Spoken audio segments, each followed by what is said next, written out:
Bienvenue dans Clés Actu. Chaque vendredi, Sophie, Marc et Julie décryptent l'actualité mondiale. Cette semaine, nous abordons les tensions sino-américaines autour des minéraux critiques, la stratégie japonaise de réutilisation, la transformation de la ville chinoise de Datong, les avancées dans l'énergie éolienne offshore et les défis de l'électrification maritime. Les tensions entre Washington et Pékin continuent de façonner les flux commerciaux mondiaux. Cette semaine, un accord stratégique a été signé entre les États-Unis et l'Australie, visant à sécuriser l'approvisionnement en minéraux critiques. Absolument, Sophie. La Chine domine largement la chaîne d'approvisionnement mondiale de ces matériaux essentiels, comme les terres rares, vitaux pour les technologies vertes et la défense. Cet accord vise à diversifier les sources et à réduire la dépendance occidentale, un enjeu de sécurité nationale majeur.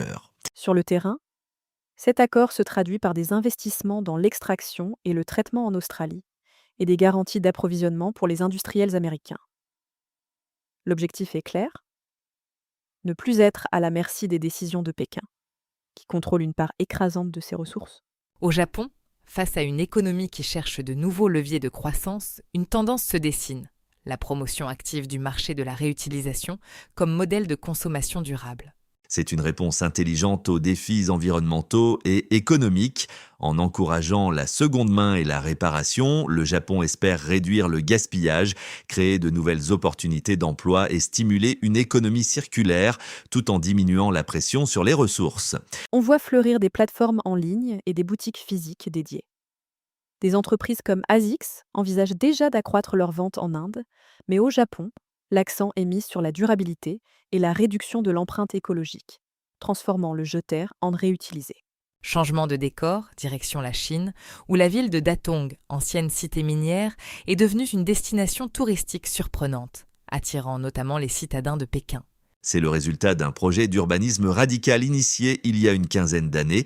L'ancien maire a voulu recréer un centre-ville historique pour attirer les visiteurs. Le coût social a été immense, avec le déplacement de centaines de milliers d'habitants. Aujourd'hui, les résultats sont là.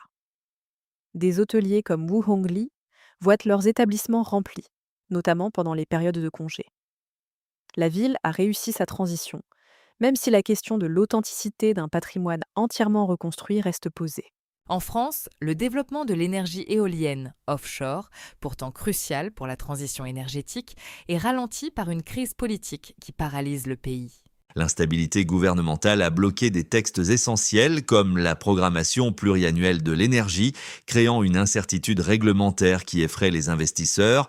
Un récent appel d'offres pour un parc de 1 gigawatt n'a reçu aucune proposition. Conséquence directe. Les entreprises du secteur gèlent les embauches, voire réduisent mal leurs effectifs. Des acteurs majeurs comme RW se retirent hors de projets déjà remportés. La France risque de prendre du retard par rapport à ses voisins européens. Dans le secteur maritime, la transition vers des opérations plus propres s'accélère avec des avancées notables dans l'électrification des flottes. Plusieurs initiatives marquent cette tendance. On pense au nouveau navire cargo entièrement électrique, l'Hydromover 2.0, lancé par Yinson Green Tech, qui améliore significativement l'autonomie et la rapidité de recharge. L'objectif est de réduire l'empreinte carbone des opérations portuaires. Et cela se traduit par des partenariats concrets.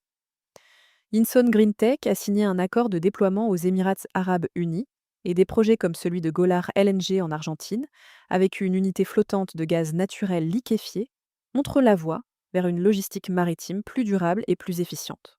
C'était Clés Actu, à vendredi prochain.